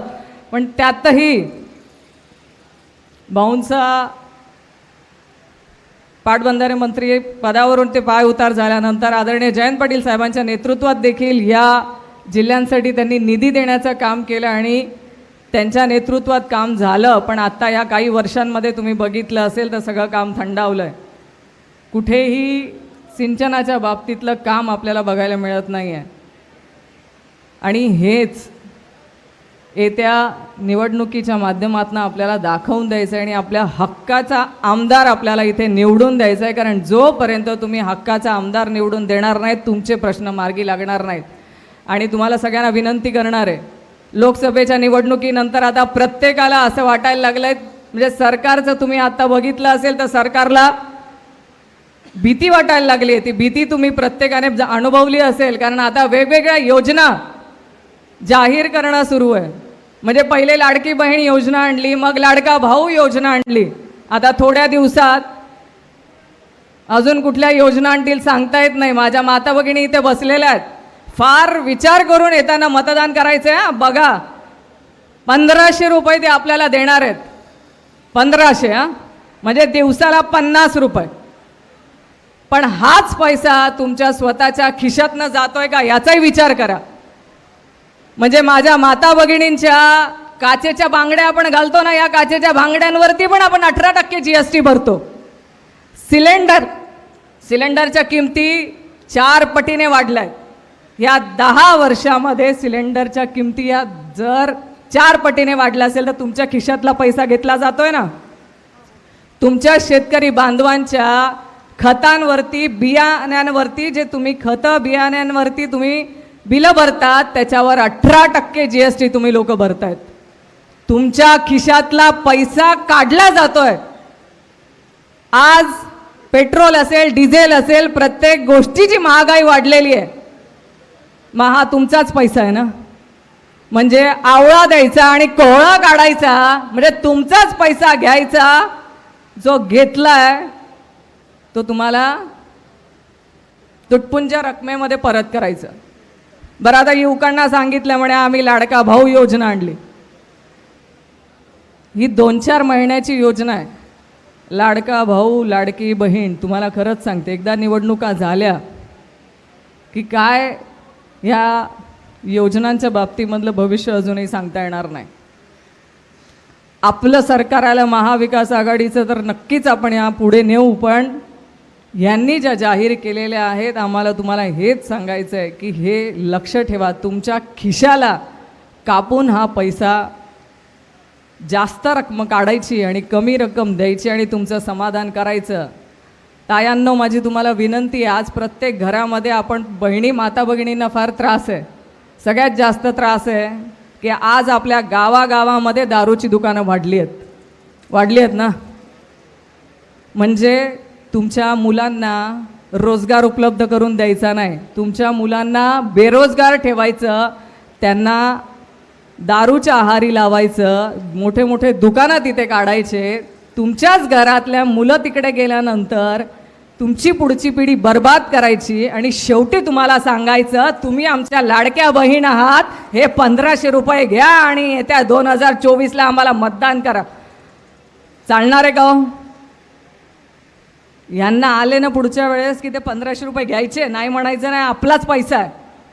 पण आल्यावर सांगायचं आत्ता नाही, आत्ता रावणाची लंका जाणार म्हणा आम्ही. आणि महिलांनी ठरवलं ना तर मला पूर्ण विश्वास आहे, महिलांच्या हातात एकदा महिलांनी ठरवलं तर आमचा श्राप फार भारी असतो, आहे ना. द्यायचा आता यावेळेस बिलकुल विचार करून महिलांनी मतदान करायचं आहे. महिलांनी एकदा ठरवलं तर आम्ही काय सूद समेत सगळ्या गोष्टी परत करतो. म्हणजे शेजाऱ्याकडनं अर्धी वाटी साखर आणली ना तर वाटीभर त्याला परत करतो. पण जर आमची अर्धी वाटी साखर कोणी खाल्ली तर त्याच्याकडनं 2 वाट्या घेतल्याशिवाय सोडत नाही. हा हिशोबाला पक्क्या आहेत महिला. त्याच्यामुळे यावेळेस मला माहिती आहे हिशोब पक्का करायचा आहे आणि तुम्ही महिला ते सगळं करणार आहेत, हा माझा विश्वास आहे. कामराजदादा निकम आणि संदीपदादा तुमच्या नेतृत्वात या मतदारसंघामध्ये चांगल्या रीतीने तुम्ही बदल करायला आम्हाला अपेक्षा आहेच. आणि उत्साह या लोकांचा ते सांगूनच जातोय की बदल नक्की होणार आहे. आम्ही त्या बदल घडायची तुमच्या सगळ्यांकडनं वाट बघतोय. महाविकास आघाडीचा आमदार भरघोस मतांनी निवडून द्या, एवढीच तुमच्याकडनं अपेक्षा करते आणि थांबते. जय हिंद, जय महाराष्ट्र. धन्यवाद.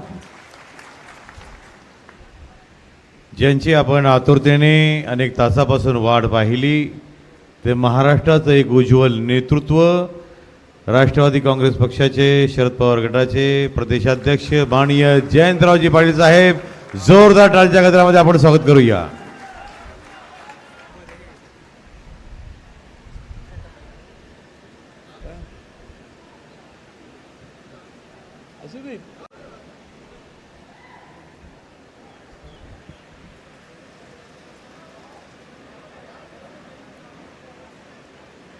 बराच वेळ बसलाय त्यामुळं मी वेळेची मर्यादा पाळेन. या ठिकाणी उपस्थित असणारे महाराष्ट्र प्रदेश युवक राष्ट्रवादी काँग्रेसचे अध्यक्ष मेहबूब शेख, महिला राष्ट्रवादी काँग्रेस शरदचंद्र पवार पक्षाच्या अध्यक्षा रोहिणीताई खडसे, संदीप भाऊ बेडसे, कामराज निकम, उमेश पाटील, जुई देशमुख, हेमाताई शितोळे, जिल्ह्याचे अध्यक्ष जितेंद्र मराठे, उषाताई पाटील, मनोज महाजन, अमित पाटील, कैलास ठाकरे, तालुका अध्यक्ष जितेंद्र ठाकूर, ललित वारुडे, पोपटराव सोनवणे, सभापती पंचायत समितीचे अरुण पाटील, साक्रीचे त्र्यंबक पहलवान, पंचायत समितीचे सदस्य प्रकाश पाटील, दुर्लभ सोनवणे, वाईस चेअरमन दूध संघाचे महेंद्र निकम, चंद्रराव साळुंखे, नितीन चौधरी, दोंडाईचे नगरसेवक गिरिधारी राम राख्या, राष्ट्रवादीचे नेते कयूम पठाण, कमलाकर बागले, उपनगराध्यक्ष सिंदखेड्याचे उल्हास देशमुख, सतीश अण्णा पाटील, या निमित्ताने उपस्थित असणारे आपल्या कार्यक्रमाला आलेले सर्वच मान्यवर, मी आता नाव घेऊन आपल्या सगळ्यांचा वेळ घेत नाही, सर्वच व्यासपीठावरील मान्यवर आणि बंधू भगिनींनो, अनेक दिवसापासून कामराज निकम यांनी पक्षात यावं असे प्रयत्न चालू होते, मुहूर्त सापडत नव्हता. अनेक दिवस म्हणण्यापेक्षा 15-20 दिवस. पण संदीप बेडसेंनी सगळ्यांना घेऊन पुण्यात पिंपरीला पवारसाहेबांची सभा होती, त्यामध्ये आणून सगळ्यांचा एकदम धडकपणाने प्रवेश करण्याचा कार्यक्रम पिंपरीला मोठ्या प्रमाणात घेतला. आणि त्यानंतर या दौऱ्यात इथं सभा घ्यायची, कारण कामराज निकम साहेबांचा सुरुवातीपासून आग्रह होता की सिंदखेडला जाऊन आपण सगळ्यांचे प्रवेश करू. त्यामुळं आजची सभा आपल्या सर्वांच्या समोर या ठिकाणी होते. माझं भाषण झाल्यावर ते म्हणतील तेवढ्यांना प्रवेश देण्यासाठी मी इथं उभा राहणार आहे, तुम्ही काही चिंता करू नका. ही जागा राष्ट्रवादी काँग्रेस अनेक वर्षापासून लढवते. नानासाहेब देशमुखांनी या मतदारसंघाचं प्रतिनिधित्व केलं. जुईताईंच्याकडे सकाळी चहाला आम्ही गेलो होतो. संदीप बेडसेंनी विधानसभा या मतदारसंघात मागच्या वेळी लढवली. पण या मतदारसंघामध्ये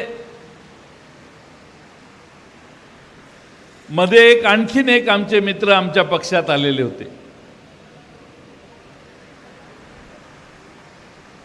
त्यांनी तर आग्रह धरला की तुम्ही आणि जयंत पाटील दोघं आले तरच प्रवेश करेन, अजितदादा आणि मी आलो तरच प्रवेश करेन. आम्ही दोघं आलो आणि त्यांचा प्रवेश केला. पण नेहमी हा मतदारसंघ बळकट करण्याचा उद्देश पक्षाचा कायम राहिलेला आहे. थेंबे थेंबे तळे साचे असं मी मानतो. आणि म्हणून आम्ही या मतदारसंघामध्ये ठामपणाने हा पक्ष वाढवण्यासाठी आणखीन काय करता येईल याचा प्रयत्न विचार करतच होतो. भारतीय जनता पक्षात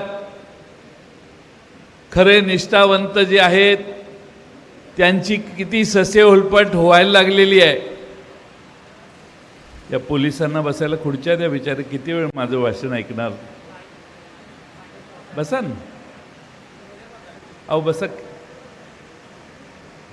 बसायला हरकत नाही, आपला काय प्रॉब्लेम नाही.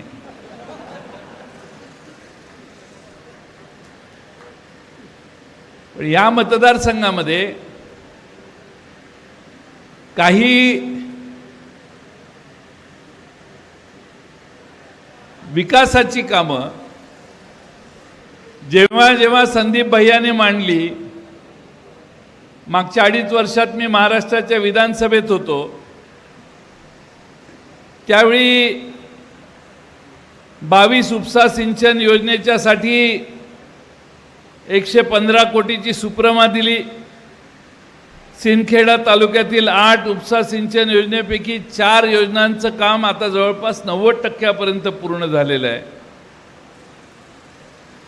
आणि संदीप भैया म्हणाले, मला माहीत नाही प्रगती किती आहे, पण त्यांचं म्हणणं आहे की दिवाळीपर्यंत, दिवाळीच्या आसपास आपल्या शेतापर्यंत पाणी पोचेल अशा या 4 योजना आहेत. एक 15,000 एकर क्षेत्र जमीन ओलिताखाली येणार आहे.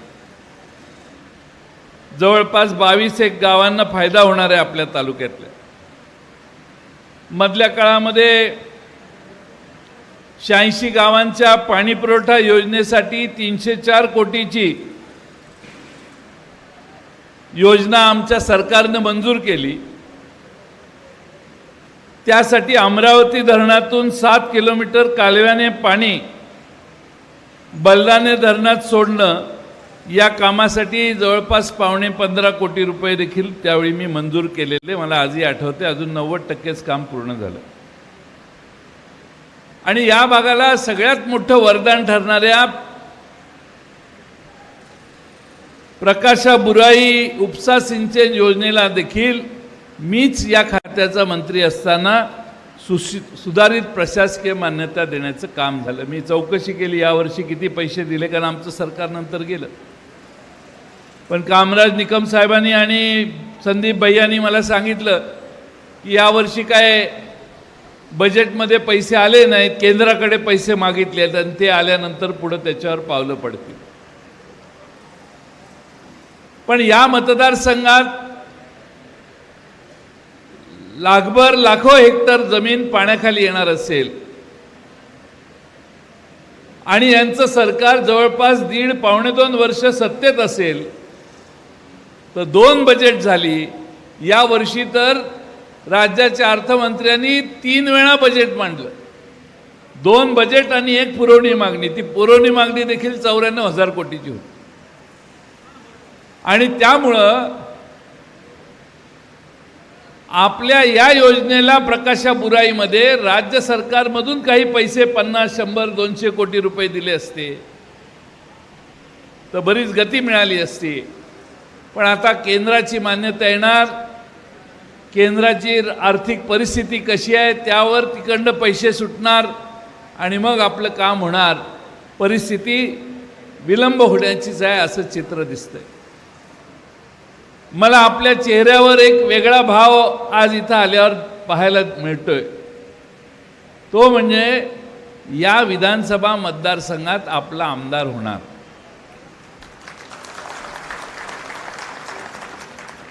आता आपला आमदार होणार तर मग त्या आमदाराच्या वतीनं मी तुम्हाला आमची पक्षाची कमिटमेंट तुम्हाला देतो. सरकार तर आपलं येणार आहे, ह्याच्यात काळ्या दगडावरची रेग आहे, तुम्ही काय चिंता करू नका. त्यामुळं सरकार आल्यानंतर या प्रकाशा बुराई योजनेला पूर्ण गतीनं पूर्ण करण्यासाठी पूर्ण ताकद लावू आणि याला आवश्यक तो सगळा निधी देण्याचं काम आम्ही राज्य आणि केंद्र सरकारच्या माध्यमातून तुम्हाला करून दाखवू. शेवटी एका व्यक्तीला आपण संधी दिली. अनेक वेळा निवडून आल्यानंतरही एवढी मोठी योजना, मला वाटतं खडसे साहेब जलसंपदा मंत्री होते तेव्हापासून ही योजना आहे, अजूनही योजना पूर्ण झाली नसेल तर योजनेत दोष नाही, आपल्या लोकप्रतिनिधीत दोष आहे असं म्हणायला हरकत नाही. आणि तो दोष दूर करायची जबाबदारी मित्रांनो तुम्हा सगळ्यांची आहे. आज माझी आपणा सगळ्यांना कळकळीची विनंती आहे की आमच्या समोर सत्तेत बसणाऱ्या लोकांना यावर्षी महाराष्ट्रातल्या जनतेने मोठा इंगा दाखवलाय. महाराष्ट्रामध्ये 31 जागा निवडून आल्या विरोधी बाजूने. भारतीय जनता पक्षासारख्या मोठ्या पक्षाच्या फक्त 9 जागा निवडून आल्या.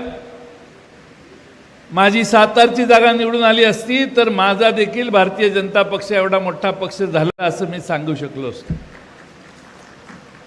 त्या पिपाणी आणि तुतारीत आमची ती जागा 2000 पडली. पण महाराष्ट्राच्या जनतेचा कौल काय आहे?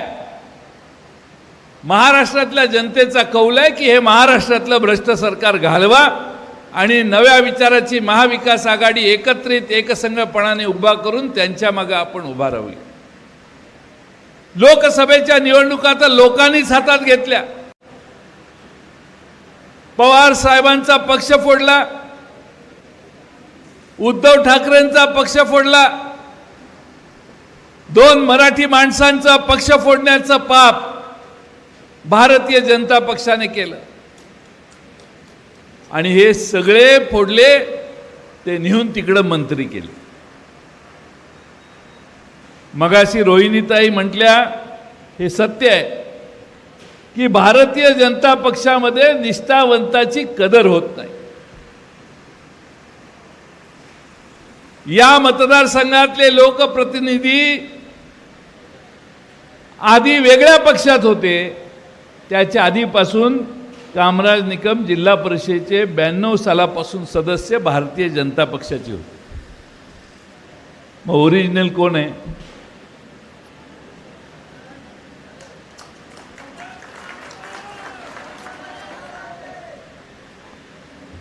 पलीकडं खडसे साहेबांच्यावरही काय परिस्थिती आणली आहे.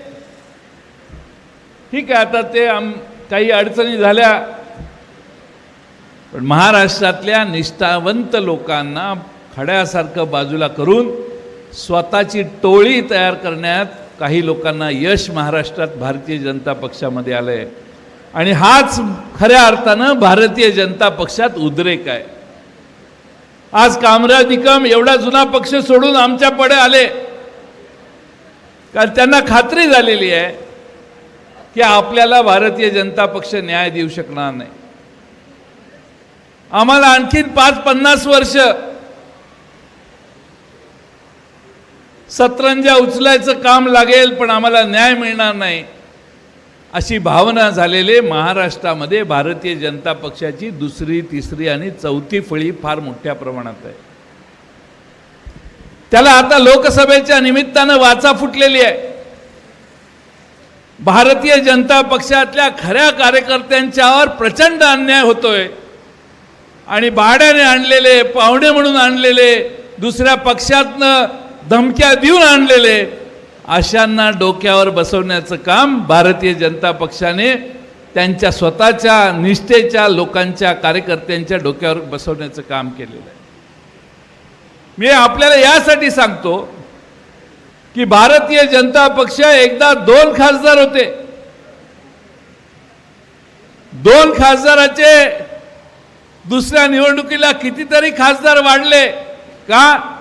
तर अटल बिहारी वाजपेयींच्या नेतृत्वावर या देशातल्या जनतेचा एक वेगळाच विश्वास होता.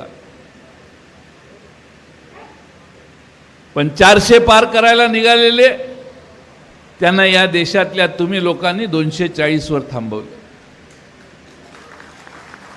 ही या देशातल्या लोकशाहीची सगळ्यात मोठा विजय असं मी म्हणेन. ज्या ज्या ठिकाणी विजय मिळालेला आहे त्यांना तो कसा मिळाला हे मी सांगायची गरज नाही. पैशाचा महापूर वाहत होता निवडणुकीत, हे मी तुम्हाला सांगायची गरज नाही. आणि म्हणून या महाराष्ट्रामध्ये 31 जागा भारतीय जनता पक्ष आणि त्यांचे 2 मित्र पक्ष यांच्या विरोधात जनतेनं निवडून दिले, कौल जनतेनं देण्याचं काम केलेलं आहे. आता जबाबदारी आमची आहे. महाविकास आघाडीच्या वतीनं आम्ही तुम्हाला सक्षम पर्याय सर्व मतदारसंघात देणार आहोत. शिवसेना, उद्धव ठाकरेंचा पक्ष, काँग्रेस पक्ष आणि आपला पक्ष आम्ही एकत्रित बसून महाराष्ट्रामध्ये कोणताही वाद न होता प्रत्येक ठिकाणी समर्थ पर्याय देण्याचं काम करू. आणि कोणत्याही परिस्थितीत उद्याचं सरकार हे महाविकास आघाडीचं आणण्याचं काम करू आणि त्यातनं आपल्या मतदारसंघाचे अनेक प्रश्न आम्ही सोडवण्याचं काम करू. मी कामराज निकम आणि त्यांच्या सर्व सहकाऱ्यांना हा विश्वास देईन की शरद पवार साहेबांचा हा पक्ष आहे. कार्यकर्त्याची बूज राखण्याचा शरद पवार साहेबांचा स्थायी पिंड आहे, जो आमच्या पक्षाचा आहे, जो ताकदीचा आहे, काम करणारा आहे, लोकसंग्रही आहे.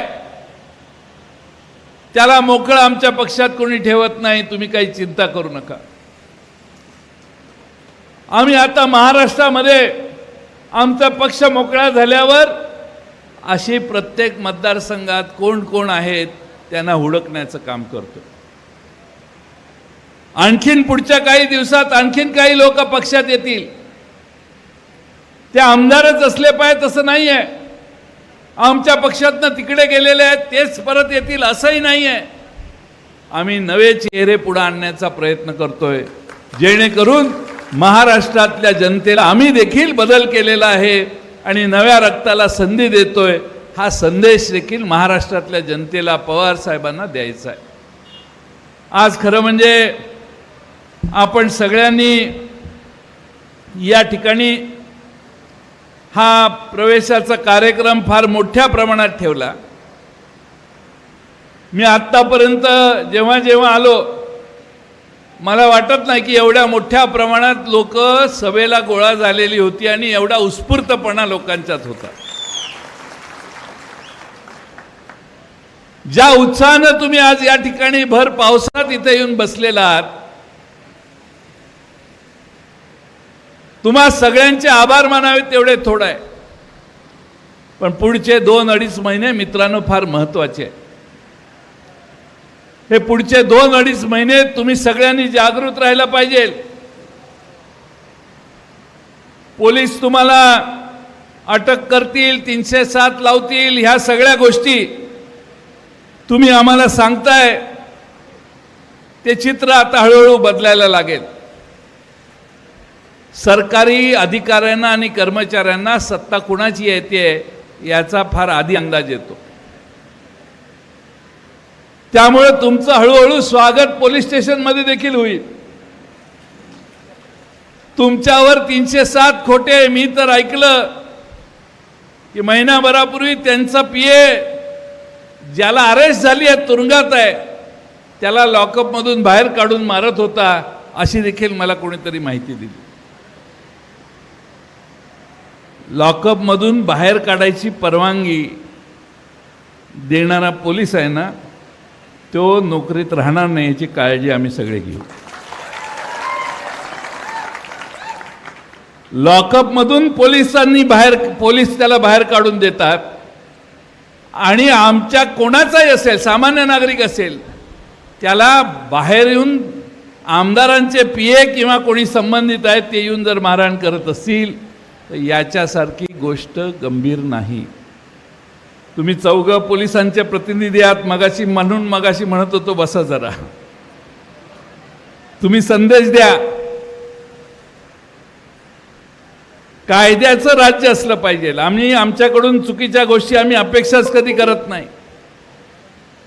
पण कुणाच्या तरी राजकीय पोळी भाजण्यासाठी तुम्ही राजकीय दुसऱ्या पक्षाच्या कार्यकर्त्यांच्यावर अन्याय करायला लागला, जाणीवपूर्वक करायला लागला, तर त्यांचं सरकार आहे तोपर्यंत ही गप्प बसतील. पण सरकार गेल्यानंतर जरा अवघड होईल. मी आपलं दुसरा शब्द होता पण मी काय तो वापरत नाही. केंद्र सरकार आणि राज्य सरकार दोन्हीकडे भाजपचं सरकार असलं तर डबल इंजिन आपलं बरं होईल आणि आपलं महाराष्ट्राचं कोट कल्याण होईल असं हे सांगतात. काल अमित शहा पुण्यात आले, म्हटले 10 लाख कोटी रुपये महाराष्ट्राला दिले. नियोजन आयोग जे असतो ना आणि वित्त आयोग, तर वित्त आयोग ठरवतो प्रत्येक राज्याला किती टक्के देशाच्या एकत्रित निधीतले वाटायचे असतात. काही मेहरबानी करत नाही. देशात 10 लाख कोटी रुपये गोळा झाले तर उत्तर प्रदेश पासून कन्याकुमारीच्या केरळ आणि तामिळनाडू पर्यंतच्या प्रत्येक राज्याला ठराविक टक्केवारी दिली जाते. त्याचा एक फॉर्म्युला आहे मागासलेपणाच्या वर आधारित. काय मेहरबानी नाही केली, केंद्र सरकारने पैसे दिले पण ते 10 लाख कोटी रुपये दिले. माझं आव्हान आहे राज्य सरकारला की 10 लाख कोटी रुपये कोणत्या कोणत्या मुद्द्याला दिले ते एकदा जाहीर करावं. तुम्ही सांगितलं की सगळ्यात मोठे भ्रष्टाचारी शरद पवार साहेब आहेत.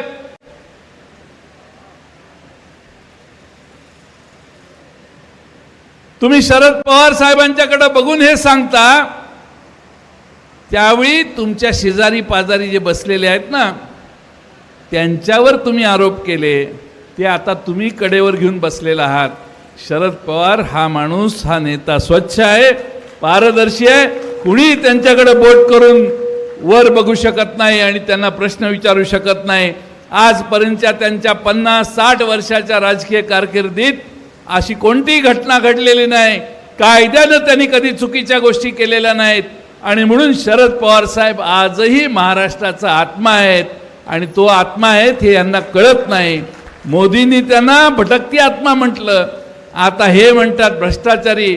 महाराष्ट्रातल्या जनतेकडून माझी अपेक्षा आहे, उद्याच्या विधानसभेत नरेंद्र मोदी साहेब आणि अमित शहाजी या दोघांच्या या विधानाचा समाचार घेऊन महाराष्ट्र स्वाभिमानी किती आहे, महाराष्ट्र छत्रपती शिवाजी महाराजांच्या विचारावर कसा चालतो आणि महाराष्ट्रावर आलेलं हे आक्रमण दूर करण्याचं काम महाराष्ट्राचे सैनिक कसे करतील हे दाखवण्यासाठी आपण सगळ्यांनी आता सज्ज व्हायचंय. महाराष्ट्रामध्ये 17 प्रकल्प आमच्या महाराष्ट्रातनं बाहेर गेले. त्यातले निम्म्यापेक्षा जास्त गुजरातला गेले. कोणामुळे गेले? या दोघांच्यामुळेच गेले. आमच्या महाराष्ट्रातल्या तरुणांच्या हातचा रोजगार तुमच्यामुळे जातो. तुम्ही महाराष्ट्राच्या ताब्यात येणारे प्रकल्प छिनवून घेऊन जाता आणि आमचे महाराष्ट्राचे मुख्यमंत्री तुमच्या कृपेनं, राज्याचे उपमुख्यमंत्री तुमच्या कृपेनं सत्तेत बसतात. ते तुमच्या तोंडावर काही ब्रशब्द बोलत नाहीत.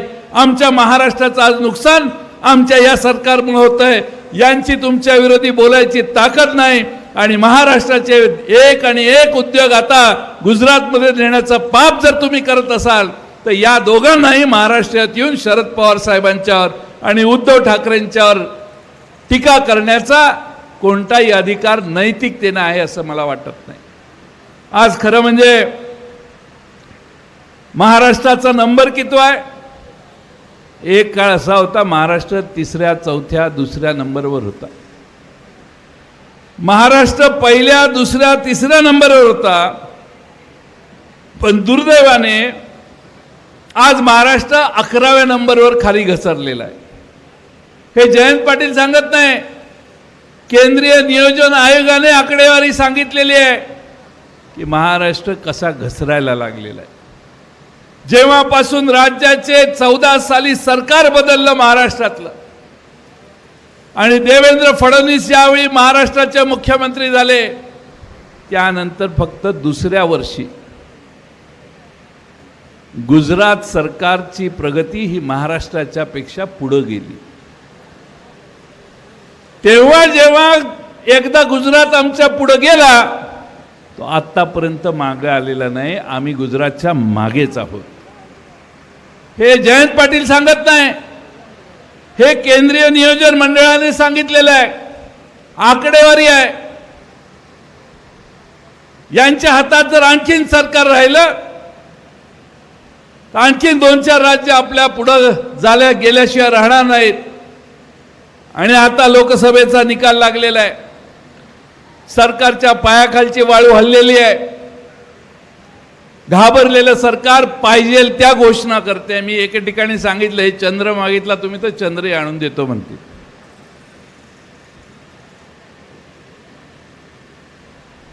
आता मी आज एक भाषण ऐकत होतो नगरमध्ये. लाडकी बहीण योजना आम्ही आणलेली आहे, पण पुढच्या विधानसभेत आम्हाला मतदान करा तर ह्या योजना चालू राहतील असं बोलणं म्हणजे इनडायरेक्टली धमकावणं आहे. जनतेला धमकी देण्यातला प्रकार आहे. तुमची लाडकी बहीण कशामुळे झाली? लोकसभेच्या आधी नव्हती लाडकी बहीण. तुमच्या लाडक्या खुर्चीकडे बघून तुम्हाला आता लाडकी बहीण आठवली. आणि त्या लाडक्या बहिणीला किती दिले? 1500 रुपये दिले. दुसऱ्या सगळ्यांना 1000, 2000, 4000, 5000 इतके पैसे द्यायला लागले. आता वेळ कमी आहे म्हणून मी ते वाचत नाही, पण लाडक्या बहिणीला 1500 रुपयासाठी लाईनीत उभा करायचं पाप करताय. अरे भाऊबीज घरी नेऊन द्यायची असते, कशाला त्यांना अर्ज भरायला लावताय? पण लाडक्या बहिणीला माहिती आहे